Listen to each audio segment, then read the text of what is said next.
क्या रूस भारत विरोधी हो चुका है? ये सवाल क्यों उठ रहा है? क्योंकि हाल ही के दिनों में कुछ हफ्तों में रूस ने कुछ ऐसा किया है जिससे ये सवाल उठने लगा है कि क्या रूस भी भारत विरोधी हो चुका है।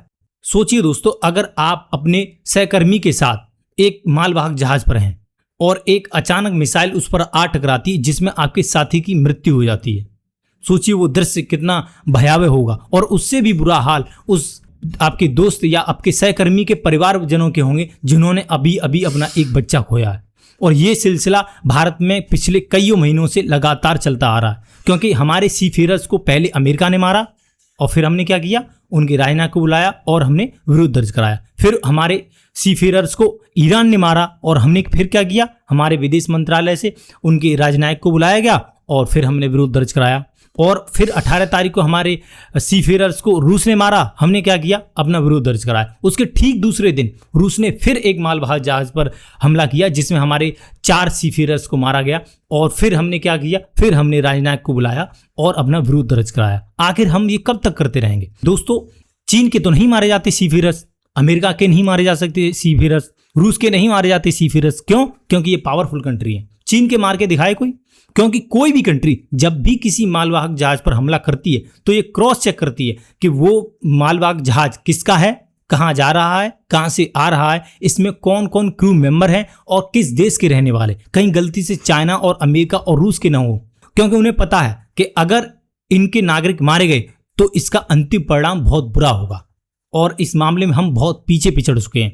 पिछले कई महीनों से हमने अपने कई सारे नागरिकों को खोया है और ये कोई आम बात नहीं है, ना ही ये घटना रुकने वाली है अगर इस पे कोई कड़ा नियम नहीं लिया गया, इसको अंतर्राष्ट्रीय स्तर पर भारत ने पुरजोर तरीके से नहीं उठाया तो ये सिलसिला और जारी होता रहेगा। दोस्तों, ये रुकने वाला नहीं है, आप देख लीजिएगा, फिर से नहीं रुकेगा ये।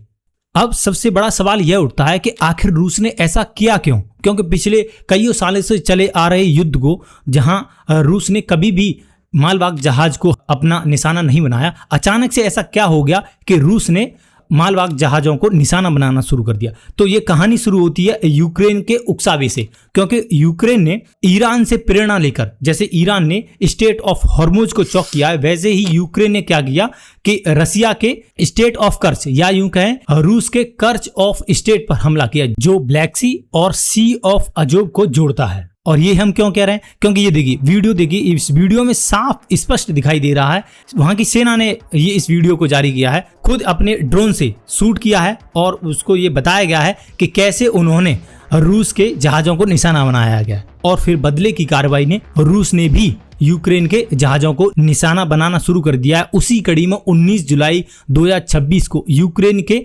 ओडिशा के पास अनाज ले जा रहे एक जहाज जिसका नाम था MV गोल्डन रियो, इसी पर हमले में हमारे 4 भारतीयों की डेथ हुई थी। अगर आप भारत से चलते हैं तो आप भारत से अरेबियन सी से होते हुए गल्फ ऑफ आदेन और गल्फ ऑफ आदेन से होकर रेड सी, और रेड सी को जैसे ही क्रॉस करेंगे आप आ जाएंगे मेडिटेरेनियन सी, और मेडिटेरेनियन सी से इस्तांबुल और इस्तांबुल से ही फिर आप प्रवेश करेंगे ब्लैक सी में। और यहीं ये साइड में दिया हुआ है यूक्रेन का वो पोर्ट जिसके पास रूस ने हमला किया था, जिसमें हमारे 4 भारतीयों की मृत्यु हो चुकी है, ये वो पोर्ट है। और यहीं से इसके आगे ये पड़ता है कर्च ऑफ स्टेट ऑफ कर्च कह लीजिए, और इसी से गुजरते हुए आप पहुंचते हैं सी ऑफ अजूब।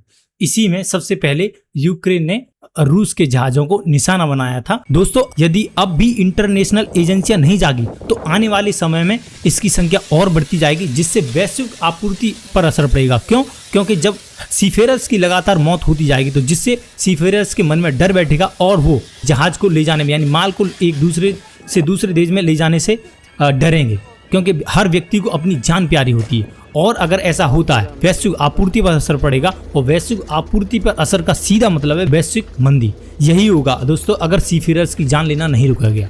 तो आप इस विषय पर क्या सोचते हैं? क्या रसिया को हमारे सीफेयरर्स को मारना ठीक था?